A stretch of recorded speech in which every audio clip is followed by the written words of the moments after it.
Hey guys, welcome once again to Another World Audiobooks. So glad to have you here. Hope you guys are enjoying The Sign of the Four and this next Sherlock Holmes book. It is just, there's nothing like a good Sherlock Holmes mystery. And remember, if you like Sherlock Holmes, we got more Sherlock Holmes in the backlog of the episodes.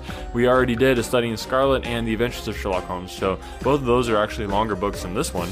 And if you enjoyed it, you can go check out those in the podcast, or if you want them ad-free, you could consider buying the audiobook, which is a great way to support the podcast and helps me be able to bring you guys more content. So now, without further ado, I give you The Sign of the Four.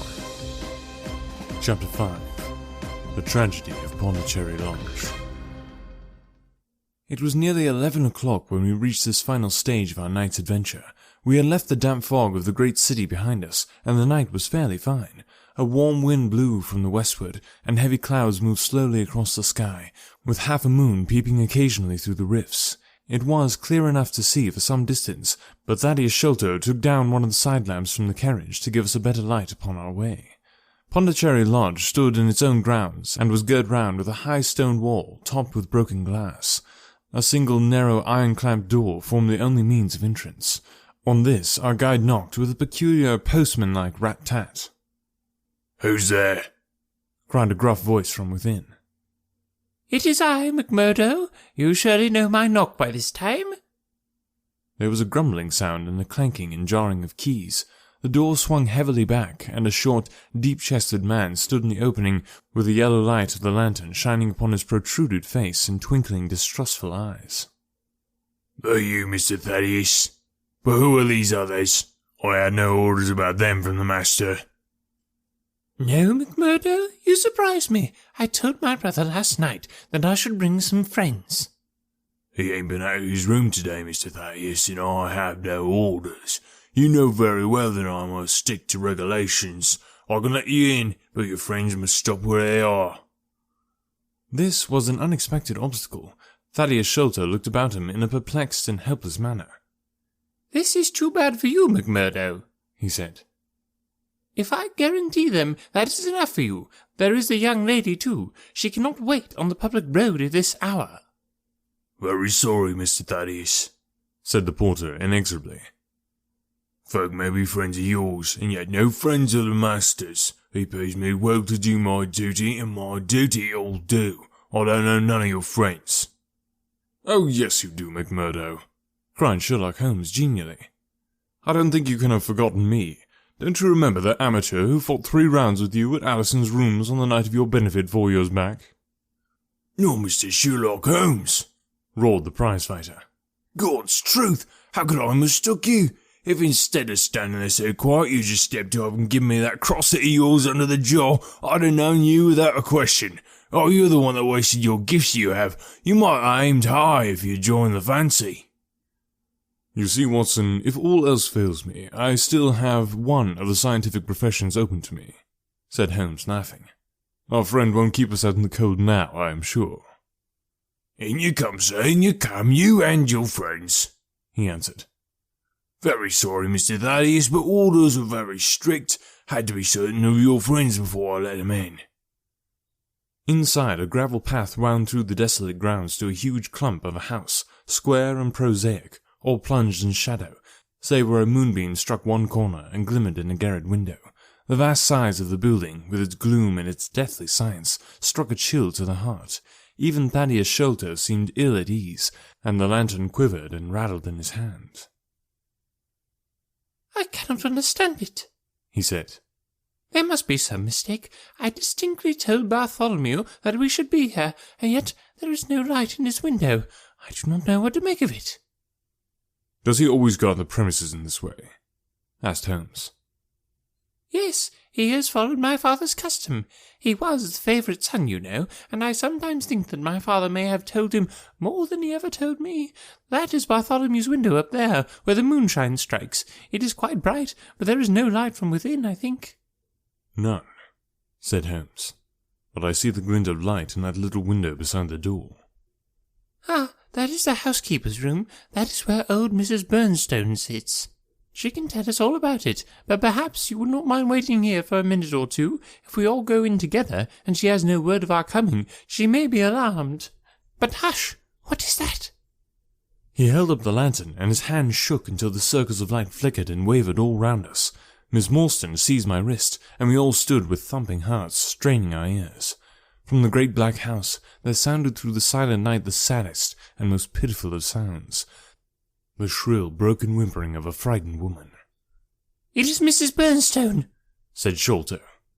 "She is the only woman in the house. Wait here, I shall be back in a moment." He hurried for the door and knocked in his peculiar way. We could see a tall, old woman admit him and sway with pleasure at the very sight of him. "Oh, Mr. Thaddeus, sir, I am so glad you have come. I am so glad you have come, Mr. Thaddeus, sir." We heard her reiterate rejoicings until the door was closed, and her voice died away into a muffled monotone. Our guide had left us the lantern. Holmes swung it slowly round and peered keenly at the house and at the great rubbish heaps which cumbered the grounds. Miss Morstan and I stood together, and her hand was in mine. A wondrous subtle thing is love, for here were two who had never seen each other before that day, between whom no word or even look of affection had ever passed, and yet now, in an hour of trouble, our hands instinctively sought for each other. I have marvelled at it since, but at the time it seemed the most natural thing that I should go out to her so, and, as she has often told me, there was in her also the instinct to turn to me for comfort and protection. So we stood hand in hand like two children, and there was peace in our hearts for all the dark things that surrounded us. "What a strange place," she said, looking round. "It looks as though all the moles in England had been let loose in it. I've seen something of the sort on the side of a hill near Ballarat, where the prospectors had been at work." "And for the same cause," said Holmes. "These are the traces of treasure-seekers. You must remember that they were 6 years looking for it. No wonder the grounds look like a gravel pit." At that moment the door of the house burst open, and Thaddeus Sholto came running out, with his hands thrown forward and terror in his eyes. "There is something amiss with Bartholomew," he cried. "I am frightened. My nerves cannot stand it." He was indeed half blubbering with fear, and his twitching, feeble face, peeping out from the great astrakhan collar, had the helpless, appealing expression of a terrified child. "Come into the house," said Holmes in his crisp, firm way. "Yes, do," pleaded Thaddeus Sholto. "I really do not feel equal to giving directions." We all followed him into the housekeeper's room, which stood upon the left-hand side of the passage. The old woman was pacing up and down with a scared look and restless picking fingers, but the sight of Miss Morstan appeared to have a soothing effect on her. "God bless your sweet calm face," she cried with a hysterical sob. "It does me good to see you. Oh, but I've been sorely tried this day." Our companion patted her thin, work-worn hand, and murmured some few words of kindly womanly comfort, which brought the colour back into the other's bloodless cheeks. "Master has locked himself in, and will not answer me," she explained. "All day I've waited to hear from him, but he often likes to be alone. But an hour ago I feared that something was amiss, so I went up and peeked through the keyhole. You must go up, Mr. Thaddeus. You must go up and look for yourself. I've seen Mr. Bartholomew Sholto in joy and in sorrow for 10 long years, and I never saw him with such a face on him as that." Sherlock Holmes took the lamp and led the way, for Thaddeus Sholto's teeth were chattering in his head. So shaken was he that I had to pass my hand under his arm as we went up the stairs, for his knees were trembling under him. Twice as we ascended, Holmes whipped his lens out of his pocket and carefully examined marks which appeared to me to be mere shapeless smudges of dust upon the cocoa-nut matting which served as stair carpet. He walked slowly from step to step, holding the lamp and shooting keen glances to right and left. Miss Morstan had remained behind with the frightened housekeeper. The third flight of stairs ended in a straight passage of some length, with a great picture in Indian tapestry upon the right of it, and 3 doors upon the left. Holmes advanced along it in the same slow and methodical way, while we kept close at his heels, with our long black shadows streaming backwards down the corridor. The third door was that which we were seeking. Holmes knocked without receiving an answer, and then tried to turn the handle and force it open. It was locked on the inside, however, by a broad and powerful bolt, as we could see when we set our lamp up against it. The key being turned, however, the hole was not entirely closed. Sherlock Holmes bent down to it, and instantly rose again with a sharp intaking of breath. "There is something devilish in this, Watson," said he, more moved than I had ever before seen him. "What do you make of it?" I stooped to the hole and recoiled in horror. Moonlight was streaming into the room, and it was bright with a vague and shifty radiance. Looking straight at me, and suspended, as it were, in the air, for all beneath was in shadow, There hung a face, the very face of our companion Thaddeus. There was the same high, shining head, the same circular bristle of red hair, the same bloodless countenance. The features were set, however, in a horrible smile, a fixed and unnatural grin, which in that still and moonlit room was more jarring to the nerves than any scowl or contortion. So like was the face to that of our little friend, that I looked round at him to make sure he was indeed with us. Then I recalled to mind that he had mentioned to us that his brother and he were twins. "This is terrible," I said to Holmes. "What is to be done?" "The door must come down," he answered, and springing against it, he put all his weight upon the lock. It creaked and groaned, but it did not yield. Together we flung ourselves upon it once more, and this time it gave way with a sudden snap, and we found ourselves within Bartholomew Sholto's chamber. It appeared to have been fitted up as a chemical laboratory. A double line of glass-stoppered bottles was drawn up upon the opposite wall of the door, and the table was littered over with Bunsen burners, test tubes, and retorts. In the corners stood carboys of acid in wicker baskets. One of these appeared to leak, or to have been broken, for a stream of dark-coloured liquid had trickled out from it, and the air was heavy with a peculiarly pungent tar-like odour. A set of steps stood at one side of the room, in the midst of a litter of lath and plaster, and above them there was an opening in the ceiling large enough for a man to pass through. At the foot of the steps a long coil of rope was thrown carelessly together. By the table, in a wooden armchair, the master of the house was seated all in a heap, with his head sunk upon his left shoulder, and that ghastly, inscrutable smile upon his face. He was stiff and cold, and had clearly been dead many hours. It seemed to me that not only his features, but all his limbs were twisted and turned in the most fantastic fashion. By his hand upon the table there lay a peculiar instrument, a brown, close-grained stick, with a stone head like a hammer, rudely lashed on with coarse twine. Beside it was a torn sheet of notepaper, with some words scrawled upon it. Holmes glanced at it, and then handed it to me. "You see," he said, with a significant raising of the eyebrows. In the light of the lantern I read, with a thrill of terror, "The sign of the four. In God's name, what does it all mean?" I asked. "It means murder," said he, stooping over the dead man. "Ah, I expected it. Look here." He pointed to what looked like a long dark thorn stuck in the skin just above the ear. "It looks like a thorn," said I. "It is a thorn. You may pick it out, but be careful, for it is poisoned." I took it between my finger and thumb. It came away from the skin so readily that hardly any mark was left behind. One tiny speck of blood showed where the puncture had been. "This is all an insoluble mystery to me," said I. "It grows darker instead of clearer." "On the contrary," he answered, "it clears every instant. I only require a few missing links to have an entirely connected case." We had almost forgotten our companion's presence since we entered the chamber. He was still standing in the doorway, the very picture of terror, wringing his hands and moaning to himself. Suddenly, however, he broke out into a sharp, querulous cry. "The treasure is gone," he said. "They have robbed him of the treasure. There is the hole through which we lowered it. I helped him do it. I was the last person who saw him. I left him here last night. I heard him lock the door as I came downstairs." "What time was that?" "It was 10 o'clock, and now he is dead, and the police will be called in, and I shall be suspected of having had a hand in it. Oh, yes, I'm sure I shall. But you don't think so, gentlemen? Surely you don't think that it was I? Is it likely that I would have brought you here if it were I? Oh, dear, I knew that I should go mad." He jerked his arms and stamped his feet in a kind of convulsive frenzy. "You have no reason to fear, Mr. Sholto," said Holmes, kindly putting his hand upon his shoulder. "Take my advice, and drive down to the station to report this matter to the police. Offer to assist them in every way. We shall wait here until you return." The little man obeyed in a half-stupefied fashion, and we heard him stumbling down the stairs in the dark.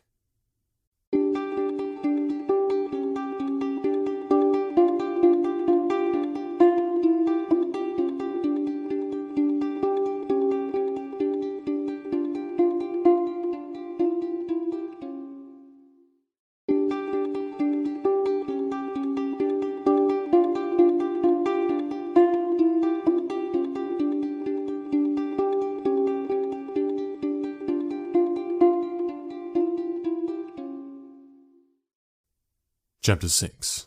Sherlock Holmes gives a demonstration.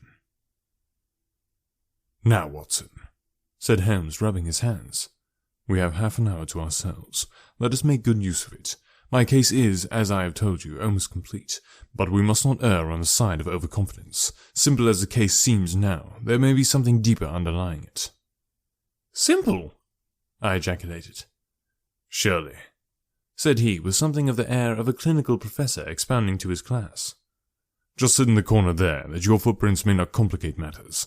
Now, to work. In the first place, how did these folks come, and how did they go? The door has not been opened since last night. How of the window?" He carried the lamp across to it, muttering his observations aloud the while, but addressing them to himself rather than to me. "Window is snibbed on the inner side. Framework is solid, no hinges at the side. Let us open it. No water pipe near, roof quite out of reach, yet a man has mounted by the window. It rained a little last night. Here is the print of a foot in the mould upon the sill, and here is a circular muddy mark, and here again upon the floor, and here again by the table. See here, Watson, this is really a very pretty demonstration." I looked at the round, well-defined muddy discs. "This is not a footmark," said I. "It is something much more valuable to us. It is the impression of a wooden stump. You see here on the sill is the boot mark, a heavy boot with a broad metal heel, and beside it is the mark of the timber toe." "Is it the wooden-legged man?" "Quite so, but there has been someone else, a very able and efficient ally. Could you scale that wall, Doctor?" I looked out of the open window. The moon still shone brightly on that angle of the house. We were a good 60 feet from the ground, and look where I would, I could see no foothold, nor as much as a crevice in the brickwork. "It is absolutely impossible," I answered. "Without aid, it is so. But suppose you had a friend up here, who lowered you this good stout rope which I see in the corner, securing one end of it to this great hook in the wall.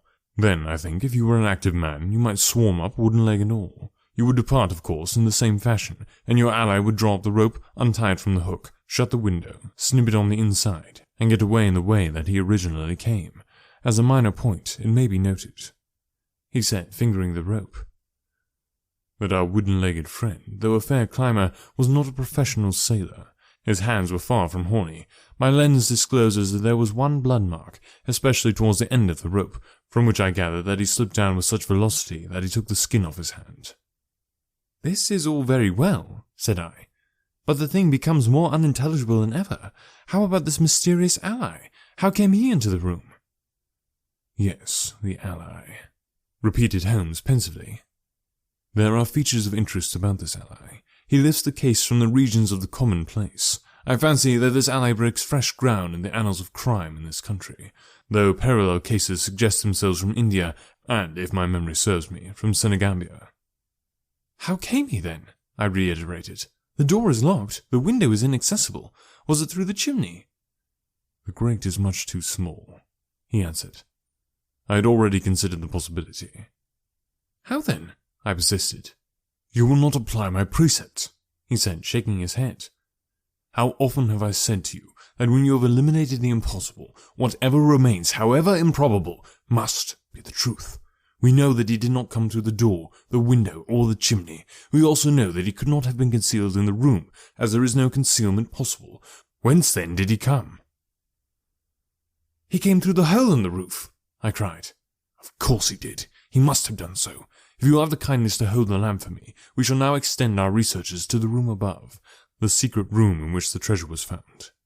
He mounted the steps, and seizing a rafter with either hand, he swung himself up into the garret. Then, lying upon his face, he reached down for the lamp, and held it while I followed him. The chamber in which we found ourselves was about 10 feet one way and 6 the other. The floor was formed by the rafters, with thin lath and plaster between, so that in walking one had to step from beam to beam. The roof ran up to an apex, and was evidently the inner shell of the true roof of the house. There was no furniture of any sort, and the accumulated dust of the years lay thick upon the floor. "Here you are, you see," said Sherlock Holmes, putting his hand against the sloping wall. "This is a trapdoor which leads out onto the roof. I can press it back, and here is the roof itself, sloping at a gentle angle. This, then, is the way by which number 1 entered. Let us see if we can find any other traces of his individuality." He held down the lamp to the floor, and as he did so, I saw for the second time that night a startled, surprised look came over his face. For myself, as I followed his gaze, my skin was cold under my clothes. The floor was covered thickly with the prints of a naked foot, clear, well-defined, perfectly formed, but scarce half the size of those of an ordinary man. Holmes, I said in a whisper. a child has done the horrid thing. He had recovered his self-possession in an instant. I was staggered for a moment, he said, but the thing is quite natural. My memory failed me, or I should have been able to foretell it. There is nothing more to be learned here. Let us go down. What is your theory, then, as to those footmarks? I asked eagerly when we regained the lower room once more. My dear Watson, try a little analysis yourself, said he with a touch of impatience. You know my methods. Apply them, and it will be instructive to compare results. I cannot conceive anything which will cover the facts, I answered. It will be clear enough to you soon, said he in an offhand way. I think there is something else of importance here, but I will look. He whipped out his lens and a tape measure and hurried about the room on his knees, measuring, comparing, examining, with his long, thin nose only a few inches from the planks, and his beady eyes gleaming and deep-set like those of a bird. So swift, silent, and furtive were his movements, like those of a trained bloodhound picking out a scent, that I could not but think what a terrible criminal he would have made had he turned his energy and sagacity against the law, instead of exerting them in its defence. As he hunted about, he kept muttering to himself, and finally he broke into a low crow of delight. We are certainly in luck, said he. We ought to have very little trouble now. Number 1 has had the misfortune to tread in creosote. You can see the outline of the edge of his small foot here at the side of the evil-smelling mess. The carboy having cracked, you see, the stuff has leaked out. What then? I asked. Why, we've got him, that's all, said he. I know a dog that could follow the scent to the world's end. If a pack can track a trailered herring across a shire, how far can a specially trained hound follow so pungent a smell as this? It sounds like a sum in the rule of 3. The answer should give us the... But hello! Here are the accredited representatives of the law. Heavy steps and the clamour of loud voices were audible from below, and the hall door shut with a loud crash. Before they come, said Holmes, just put your hand here on this poor fellow's arm, and here on his leg. What do you feel? The muscles are as hard as a board, I answered. Quite so. They are in a state of extreme contraction, far exceeding the usual rigor mortis. Coupled with the distortion of the face, this Hippocratic smile, or rhesus sardonicus, as the old writers called it, what conclusion would it suggest to your mind? Death from some powerful vegetable alkaloid, I answered. Some strychnine-like substance which would produce tetanus. That was the idea which occurred to me the instant I saw the drawn muscles of the face. On getting into the room, I had at once looked for the means by which the poison had entered the system. As you saw, I discovered a thorn which had been driven or shot with no great force into the scalp. You observed that the part struck was that which was turned towards the hole in the ceiling if the man were erect in his chair. Now examine the thorn. I took it up gingerly and held it in the light of the lantern. It was long, sharp, and black, with a glazed look near the point, as though some gummy substance had dried upon it. The blunt end had been trimmed and rounded off with a knife. "Is that an English thorn?" he asked. "No, it certainly is not." "With all these data, you should be able to draw some just inference, but here are the regulars, so the auxiliary force may beat a retreat." As he spoke, the steps which had been coming nearer sounded loudly on the passage, and a very stout, portly man in a grey suit strode heavily into the room. He was red-faced, burly, and plethoric, with a pair of very small twinkling eyes, which looked keenly out from between swollen and puffy pouches. He was closely followed by an inspector in uniform, and by the still palpitating Thaddeus Sholto. "Here's a business," he cried in a muffled, husky voice. "Here's a pretty business. Who are all these? Why, the house seems to be as full as a rabbit warren." "I think you must recollect me, Mr. Athelney Jones," said Holmes quietly. "Why, of course I do," he wheezed. "It's Mr. Sherlock Holmes, the theorist. Remember you? I'll never forget how you lectured us all on causes and inferences and effects in the Bishopgate jewel case. It's true you set us on the right track, but you'll own now that it was more by good luck than by good guidance." "It was a piece of very simple reasoning." "Oh, come now, come. Never be ashamed to own up. But what is all this? Bad business. Bad business. Stern facts here. No room for theories. How lucky that I happened to be out at Norwood over another case. I was at the station when the message arrived. What do you think the man died of? Oh, this is hardly a case for me to theorize over, said Holmes dryly. No, still, we can't deny that you hit the nail on the head sometimes. Dear me, door locked, I understand. Jewels worth $500,000 missing. How was the window? Fastened, but there are steps on the sill. Well, if it was fastened, the steps could have nothing to do with the matter. That's common sense. Man might have died in a fit. But then the jewels are missing? I have a theory. These flashes come upon me at times. Just step outside, Sergeant, and you, Mr. Sholto, your friend can remain. What do you think of this, Holmes? Sholto was on his own confession with his brother last night. The brother died in a fit, on which Sholto walked off with the treasure. How's that? On which the dead man very considerably got up and locked the door on the inside. There's a flaw there. Let us apply common sense to the matter. This Thaddeus Sholto was with his brother. There was a quarrel, so much we know. The brother is dead and the jewels are gone. So much also we know. No one saw the brother from the time Thaddeus left him. His bed has not been slept in. Thaddeus is evidently in a most disturbed state of mind. His appearance is, not attractive. You see that I am weaving my web round Thaddeus. The net begins to close upon him.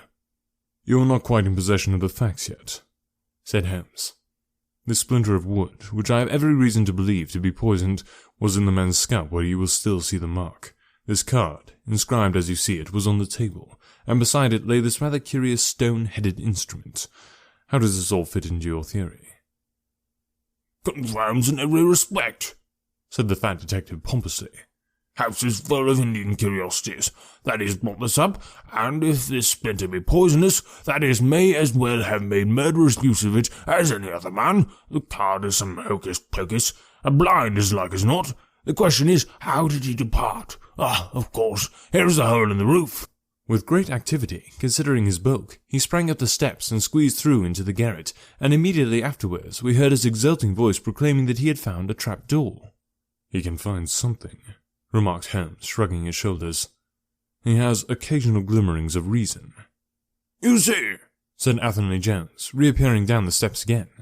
Facts are far better than mere theories after all. My view of the case is confirmed. There is a trapdoor communicating with the roof, and it is partly open. It was I who opened it. Oh, indeed, you did notice it then. He seemed a little crestfallen at the discovery. Well, whoever noticed it, it shows how our gentleman got away. Inspector? Yes, sir, from the passage. Ask Mr. Sholto to step this way. Mr. Sholto, it is my duty to inform you that anything which you may say will be used against you. I arrest you in the Queen's name as being concerned in the death of your brother. There now, didn't I tell you? Cried the poor little man, throwing out his hands and looking from one of us to the other. Don't trouble yourself about it, Mr. Sholto, said Holmes. I think that I can engage to clear you of the charge. Don't promise too much, Mr. Theorist. Don't promise too much, snapped the detective. You may find it a harder matter than you think. Not only will I clear him, Mr. Jones, but I will make you a free present of the name and description of one of the two people who were in the room last night. His name, I have every reason to believe, is Jonathan Small. He is a poorly educated man, small, active, with his right leg off, and wearing a wooden stump which is worn away upon the inner side. His left boot has a coarse, square-toed sole with an iron band round the heel. He is a middle-aged man, much sunburned, and has been a convict. These few indications may be of some assistance to you, coupled with the fact that there is a good deal of skin missing from the palm of his hand. The other man... The other man? Asked Athelney Jones in a sneering voice, but impressed none the less, as I could easily see by the precision of the other's manner. Is a rather curious person, said Sherlock Holmes, turning upon his heel. I hope before very long to be able to introduce you to the pair of them. A word with you, Watson. He led me out to the head of the stair. This unexpected occurrence, he said, has caused us rather to lose sight of the original purpose of our journey. I have just been thinking so, I answered. It is not right that Miss Morstan should remain in this stricken house. No, you must escort her home. She lives with Mrs. Cecil Forrester in Lower Camberwell, so it is not very far. I will wait for you here if you will drive out again. Perhaps you are too tired. By no means. I don't think I could rest until I know more of this fantastic business. I have seen something of the rough side of life, but I give you my word that this quick succession of strange surprises tonight has shaken my nerves completely. I should like, however, to see the matter through with you, now that I have got so far. Your presence will be of a great service to me, he answered. We shall work the case out independently, and leave this fellow Jones to exult over a mare's nest which he may choose to construct. When you have dropped Miss Morstan, I wish you to go on to number 3 Pinchin Lane, down near the water's edge at Lambeth. The third house on the right-hand side is a bird stuffer's. Sherman is the name. You will see a weasel holding a young rabbit in the window. Knock old Sherman up, and tell him with my compliments that I want Toby at once. You will bring Toby back in the cab with you. A dog, I suppose? Yes, a queer mongrel, with the most amazing power of scent. I would rather have Toby's help than that of the whole detective force of London. I shall bring him then, said I. It is 1 now. I ought to be back before 3 if I can get a fresh horse.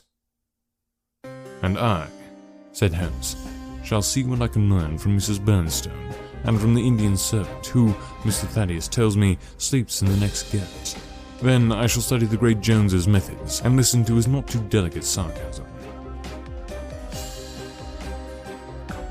Okay, so this is like a really random reference, but I don't know how many of you guys remember The Great Mouse Detective, because I love how they brought in the fact that Toby was the dog that was part of the Great Mouse Detective, and they were playing off the whole Sherlock Holmes mythos. Anyway, whoever got that reference, tweet at me or send me a Facebook message or something, because that just makes me smile when I see that they named the dog Toby in the movie. It's pretty cool. Hope you guys are enjoying the Sign of the Four so far. We're about halfway through already, so this is one of the kind of a shorter book, so not quite as long as Treasure Island was, or definitely as long as Pride and Prejudice was.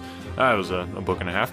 But yeah, so we're already kind of thinking about what book are we going to do next. So if you want to give your input, I'd love to hear from you on all the social medias down below. Let me know what book you would like to hear next, and yeah, we'll think about it and see what we can come up with. And remember, if there's any indie authors out there, or you know an indie author who would like to get their work on Another World Audiobooks, always looking for indie authors to collaborate with and get their work out into the world. So hit me up. Again, all the contact information is down below in the show notes. Thanks guys for listening, and remember to share the podcast. Thanks. We'll talk to you next time.